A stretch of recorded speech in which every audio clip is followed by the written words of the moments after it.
We just need more women. Through Hillary Clinton and Sarah Palin, Carly Fiorina and Michelle Bachmann. That's the argument that strategists, political scientists and pollsters focusing on female candidates make about the race for the White House. More women means less attention on pantsuits and more on political strategy. More women means a candidate is judged on her merits, not as a human proxy for more than 50% of the population. More women makes it easier for every woman running. In the 2020 presidential primary, 6 women-mounted campaigns on the field finally had more than enough women to assemble a basketball team, or to minimize the use of sports metaphors in politics, if they so chose. The first to drop out. Senator Kirsten Gillibrand, who attempted to distinguish her candidacy by offering the most outspokenly feminist message of the field. Of course, there are many explanations for why Ms. Gillibrand's candidacy failed to catch fire. Like the majority of the primary contenders, she struggled to overcome campaign cash woes and strategic miscalculations, and with breaking from the pack. But her fiercely feminist message, according to those who study women in politics, offered a powerful test case of the different ways women can run for president, and of the obstacles they continue to face, even in a field crowded with female contenders. More female candidates in a race can help voters see women as viable political leaders without making any one campaign a referendum on gender equity. A bigger field also means that an explicitly feminist case may struggle to break through, because other choices abound. We know that women do believe women candidates represent them better than men. And the amazing thing about this cycle is how many choices there are, said Lauren Leader, head of women's civic group All In Together, and who has known Ms. Gillibrand for nearly a decade. But that meant it was harder for Kirsten. She doesn't automatically stand out as the feminist icon in this race when there are so many other women, while Mrs. Clinton negotiated how best to talk about gender for much of her time in public life. All of the major female candidates in 2020 have embraced, to varying degrees, putting their experience as a woman in politics at the center of their appeal to voters.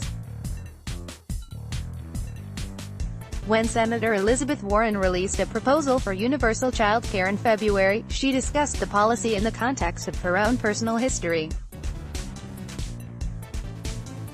I remember how hard it was to find affordable and high-quality child care when I was a working mom with 2 little ones, she wrote in a Medium post.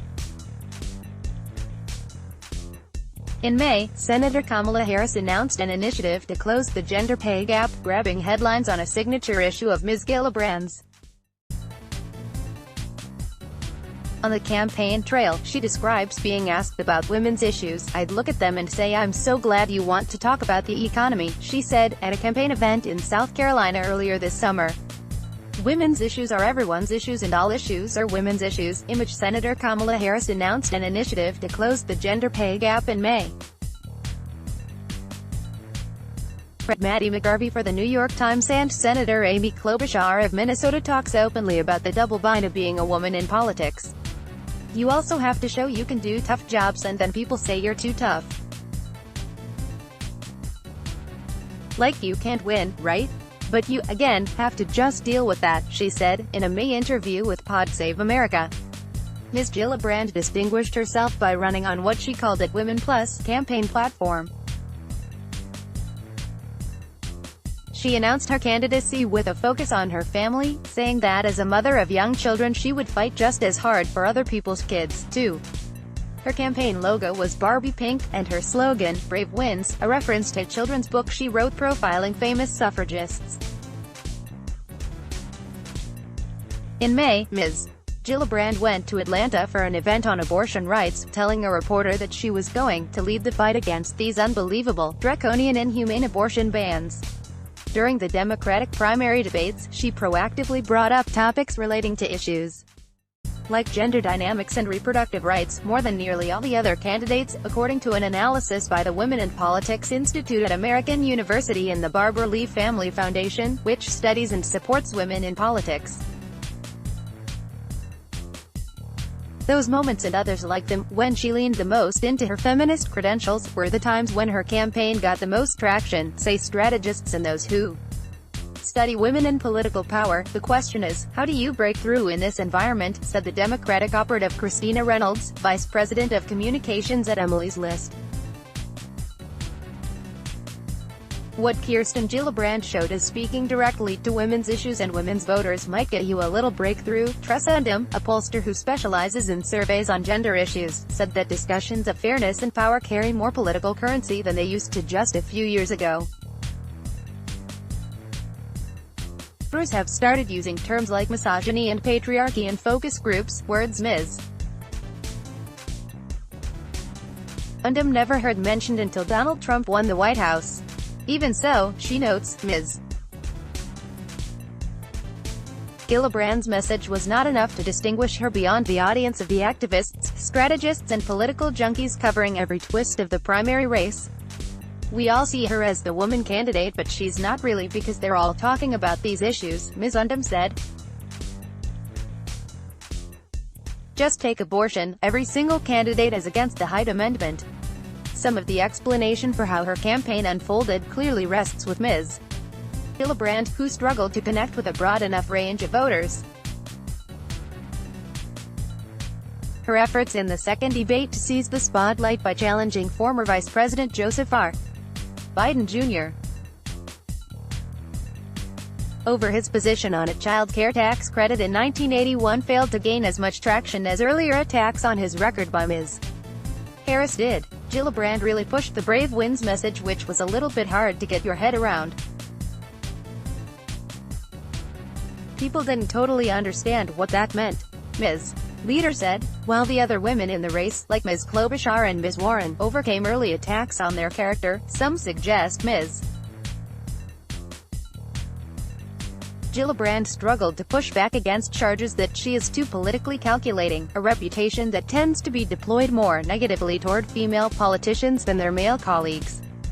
She's always been politically astute, said Kelly Dittmer, a Rutgers University professor who studies female candidates. One of the criticisms that I think is in fact imbued with sexism is that she's too ambitious and too calculating. On one issue, Ms. Gillibrand did stand out, to her detriment. Al Franken. Ms. Gillibrand faced persistent questions about her position on her former Senate colleague, who retired in 2017 following allegations of sexual harassment. While Ms. Warren and Ms. Harris also called for Mr. Franken to step down, a fact often mentioned by Ms. Gillibrand's frustrated aides. Ms.